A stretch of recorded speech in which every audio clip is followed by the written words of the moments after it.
the A players don't bring them up. It brings everyone down. Mm-hmm. And just introducing this concept of like, you know what? You perform. Oh crap! I'm getting paid as the same like this guy that's doing half the amount of work I am. This is the future of work, where it's like you want to perform, you have the opportunity to get paid accordingly for it, and AI is just like supercharging people for this. Cool. So as the genius in the company, and I'm just a salesperson, can you tell me what Claudebot is? I've just been hearing it all over Twitter. What's the difference between it and ChatGPT or Codex, etc.? Yeah, that's kind of a loaded question. Claudebot is sick. Now called OpenClaw, is basically like just an operation layer on top of these large language models that just make it a little more proactive. You can schedule things for it to do. It has access to a lot more stuff on your machine. And it really feels like kind of the first step towards like a Jarvis from Iron Man or something like that. So it's just like this like extra layer on top that connects to an actual machine, can use a web browser, can scroll, and now you can communicate to it like a person. And what kind of like, what's the main use cases that people are using it for? And also, have you used it yourself? Yeah, so a bunch of people are using it. If you're on Twitter, I mean, like everyone's using it for a bunch of different things. The biggest things I see happening a lot, which honestly kind of scare me, is they're giving access to their email and they're letting Claudebot filter their email and book things and send emails. That's terrifying to me. I'm not going to do that because at the end of the day, it's still a large language model. You can just prompt inject it or whatever. But a lot of people are using it for that. I even saw use cases where people are using it to like book restaurants. They say, hey, I want this restaurant. And the restaurant doesn't even have like an open table or like reservation online. And it will call. It will use like 11 Labs, generate a voice and call and actually book a reservation for them. So there's a bunch of like different use cases. We use it. You know this. You set me up really nicely, but you know this. We have a Claudebot. Our Claudebot lot's actually named. It's Tiana. T for short. We can text her. We text her on iMessage. And I'm pretty much the one using it now. Lots is not so. He likes humans still. He still wants a human to speak to. You know what the crazy thing is? Because I tried to use Tiana. And then, hey, apparently I tried to push to production. Yeah, you didn't try to push production. You pushed to production. Yeah. Yeah, the thing, once again, this is still a large language model, right? So if you are not explicitly clear with what you want, it's going to just start changing stuff and pushing to production. There's obviously like on the dev side, there's a bunch of like branches and stuff in Git. And I told Lots one of them, and it wasn't the right one for that project. But I mean, Lots doesn't know. He's not in GitHub going through all this code, right? So he talked and he mentioned that branch, and all of a sudden they started working on something else and pushed to production. So that was like a little heart attack. That was exciting. It felt like I was giving him a machine gun and he was just shooting like crazy. I haven't asked for access to the database as well. Yeah. That was like one of the first things he asked for. He's like, "Cool, I can code. Can you give me access to the database?" No. That's not gonna happen. Oh yeah. Okay, cool. Okay, so now again, there's so many other tools out there. What does this now mean? Because execution now is just cheaper than ever, really. Like, I don't know, was there like a cost to Claudebot or whatever it was? Like, what does it now mean for, I guess, people who are more like me who are non-technical? Yeah, so there's a little bit of a cost with Claudebot. So you have to pay for the LLM subscription. Whatever LLM you're using, you have a bunch of options. We set it up with Anthropic, with Anthropic's model. So we use like Opus, Sonnet, depending here and there. And we basically have like a Claude Code subscription. We wired it up, which they don't really like, but we did anyway. We wired that up, and then we bought some credits. So I think it cost us maybe like $400 for the month or something like that, right? Which is kind of expensive when you're talking about just a toy, essentially, right? But so we asked it to do a bunch of different things, which is really where like that point about execution being cheap that you brought up is really interesting, right? Because if you were to hire a human to do some of the stuff, like we have it writing SEO blogs, we have a very specific writing style that's based off of my writing style, and we have a list of topics, and it will generate an idea, write a blog post about it, go through it, make sure it's written like me, not like an AI bot and stuff like that. It will generate an image, create the code, push it to her blog, and set it up in a preview for me to view. It's doing that every single day. If you were to hire someone to do that, it's going to cost a lot more than $400 a month. And this is autonomous, doesn't really ever ask me anything, and obviously it's capable of doing a lot more. So I've used it to go through code bases when I'm not at home, or get like hex codes and stuff like that for a bunch of stuff. It's basically like someone sitting there viewing your code base. I don't necessarily trust it to code yet. I don't really trust Claude to code in general, so that's kind of a personal preference, but it's definitely capable of that. So all of a sudden we're kind of at that emergence point where like execution is becoming really cheap, right? And like now you're actually communicating to it like a human. And it's, what does that mean suddenly? You know what I mean? Like, we hire contractors for developers. They're fantastic. But at a certain point, it's going to get to a point where like you're just hiring people to babysit these models. So why even hire them?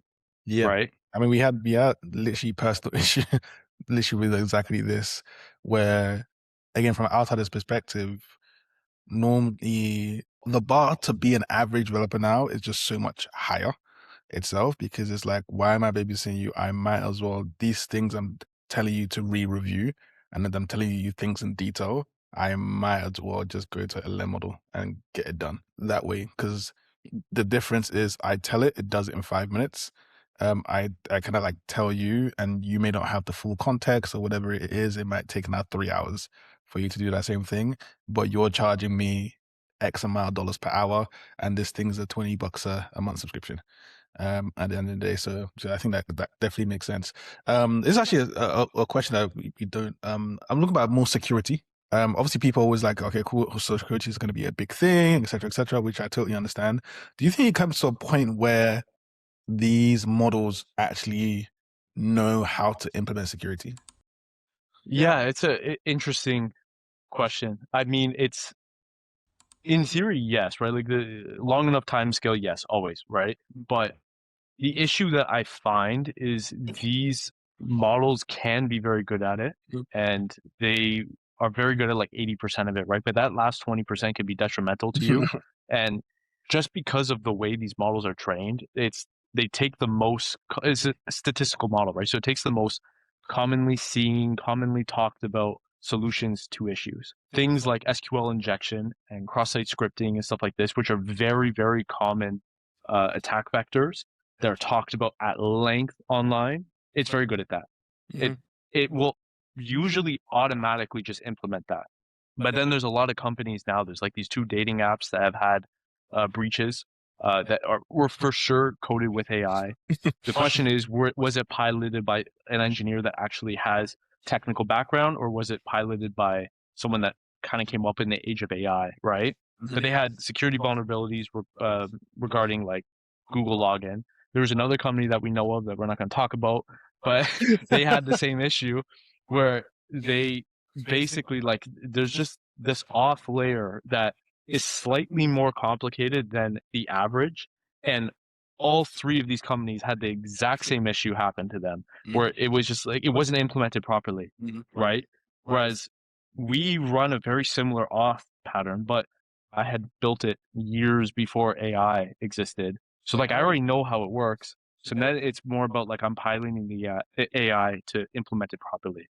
There'll come a point where it's good at security in general, but for now you need to have like someone that knows how, what the attack vectors are and how to address them properly. And then you need like security audits for sure. We talk about this all the time. I'm surprised that more companies don't do security audits. They're not that expensive to get like just a security researcher to look at your code base and just do them. Like you're gonna find bugs. You can't look at it and say I'm perfect, the AI is perfect. It's not. We know this objectively. So just get someone else to look at it, right? It covers your ass too. It baffles me. People don't do it. And the crazy thing is, what I'm seeing is that I think people are looking at security. I mean, actually, you know what? Yeah, because people aren't developers, right? So kind of like they didn't even know security was a thing. And now, even those people are finding companies that help with security, but those companies that help with security are also vibe coded. So it's just like slop feeding slop together. Yeah. And this was like something that we came across like yesterday, right? Once again, we're not going to name any names, but like we spoke to a company that really had no business being in like security, privacy, Mhm. and all of a sudden they're pitching us on handling our security and privacy. And it's like, no, like it's not gonna happen, right? But like AI gives this like false confidence to a lot of people where it's like, oh my God, what I build is actually safe. Mhm. Or I actually can do this actually really complicated government regulated thing. I can do it suddenly because I have AI on my side, right? AI helps for a lot, but like there's just some stuff that Yeah. I you could take the risk. Yeah, yeah, yeah, I yeah, yeah, yeah. won't. I won't.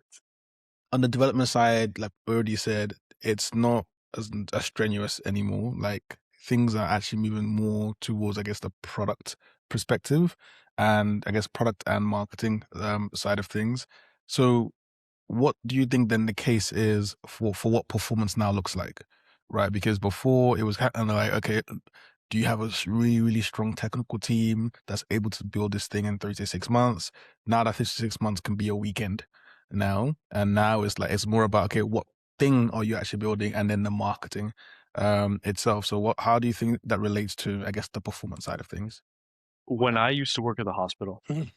I was a very young engineer, I was the youngest on the team, and I felt like I had a lot to prove, right? There was like 40-year-olds, 50-year-olds that had been in the industry for years, for decades, Mhm. and they were working and they would take their time with tickets.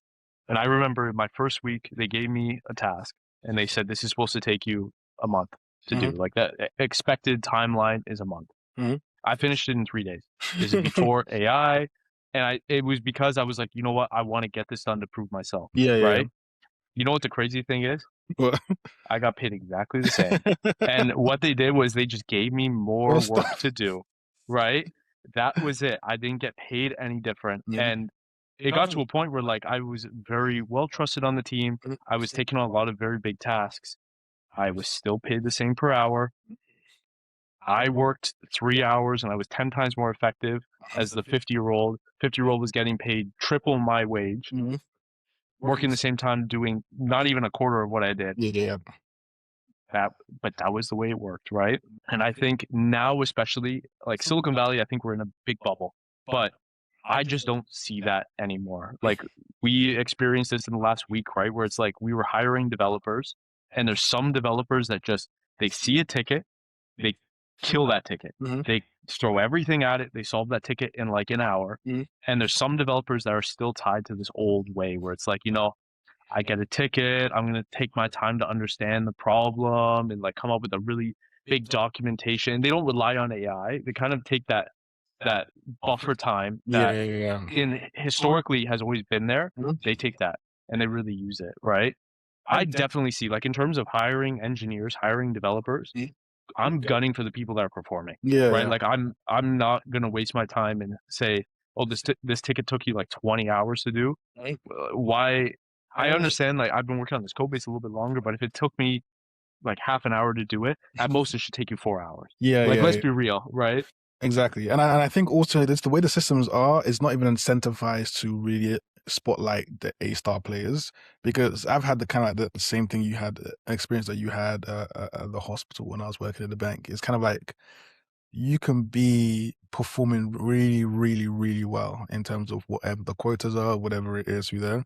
But the system is actually meant to really pedestalize the B minus C players. It's kind of like, oh yeah, cool. I'm just gonna do just enough because it literally makes no sense for me to put myself under more stress to earn exactly the same. It's also so I think that's something that a lot of people kind of look over because a lot of people, when they think about performance pay, they're kind of like, oh, it's not sick, like it's unstable, it's all that kind of stuff itself. But I think the companies themselves will actually get rid of people who are just there, just not doing or just doing just enough, and then actually really motivate the people who are like the A-star players for sure. Man, I mean like it just gives people purpose, Hmm. right? Like you wake up and you're like, the effort I contribute, I'm actually gonna get a payoff for it. Hmm. And it's correlated. You know exactly what that payoff is actually gonna be. Hmm. That is super motivating, right? Like if you want a bunch of winners on your team, that's how you cultivate winners, Yeah. right? And that's how you get rid of the people that are not going to be winners, that are going to weigh down your team. Me too. There's this like great quote. I can't remember if it was Steve Jobs, but it was definitely around in that era, right? Where he ran it like this was in his company in Apple, right? Mhm. Where you want to surround A players with other A players. As soon as you add a B player and a C player, it brings everyone down. Mhm. The A players don't bring them up, it brings everyone down. Mhm. And just introducing this concept of like, you know what? You perform, you get paid.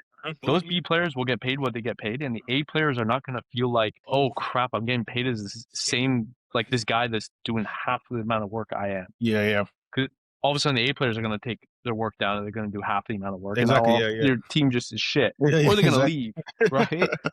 So like, this is the future, man. Like this is obviously a basis of our company, right? Mhm. But like, this is the future of work, where it's like, you want to perform, you have the opportunity to get paid accordingly for it, and AI is just like supercharging people for this. Yeah, 100%. And I think just to give people like a situation with actual numbers, right? What it could be. So let's say you have engineers, you're hiring, let's say 10 engineers, and you're paying them $5,000 a month, right? That's kind of like the base. That's just the rate you pay at the It's moment. cheap. Yeah, yeah, yeah, yeah. Let's say that means every month, is 50,000. Actually, let's say $10,000 a month, right? So that means every month you're spending $100,000, right? No matter how good or bad each of them are individually. But imagine being an engineer and knowing. So you have to remember, so that pool you have is 100K a month, right? So all this actually does is actually redistributes that money to people who are performing better, right? So imagine waking up as an engineer knowing that, yo, if I put in a lot of work out of the 100K, which my cap was always the 10K, like my cap is now 10x. So if I really do really good work this month, I could actually make 60K this month. And then like you said earlier, it really gives them that belief and also motivation to be like, okay, cool. Yes, my performance will actually equal my pay. Yeah, that's the future of work. Like startups, we see it right now in Silicon Valley. This is the beginning. It's going everywhere, whether you like it or not. Yeah, definitely. Yo, so if you want to continue seeing us talk about apps, selling them, acquirers, valuations, all the nice juicy stuff, just follow me on Twitter or my co-founder James, and we'll just continue posting. Again, if you do want to grow your app for sure, using UGC, use Braid. That's our product on our end. We help you pay your creators based on performance and bonuses, etc. Instead of paying like this one-time fees of $5,000, you can just say, hey, I want to pay them $2 per thousand views.